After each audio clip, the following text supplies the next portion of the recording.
下来继续来到花莲的吉安乡，远景咧巡逻，发现一台黑色的轿车无挂车牌，就向前要甲盘查，但是黑色的轿车并无停车，颠倒是催速度来逃走。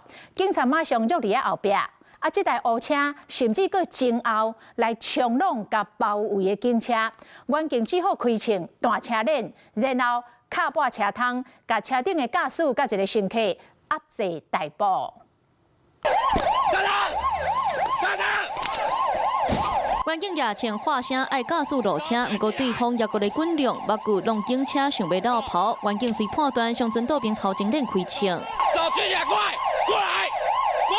远景搁在警告，不过驾驶员车门关条条，边个远景向准司机随甲窗仔讲话，同时时间坐伫副驾驶座的查甫人嘛豆豆开车门落车。拿手铐，拿手铐。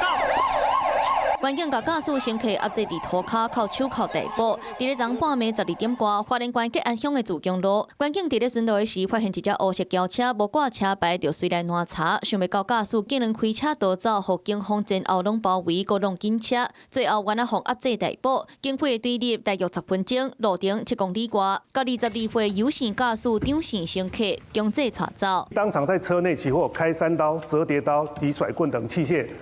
逮捕过程中，有一名同仁手部遭玻璃割伤，送医治疗后已无大碍。全案调查后，依妨碍公务、公共危险及毁损罪嫌移送侦办。警方调查，这架无牌车是宽利车，因为前驾驶无照封口车牌，这架拒检逃走，除了造成2架警车的受损，更影响到停在路边的车辆。那详细案件，还会等警方进一步查清。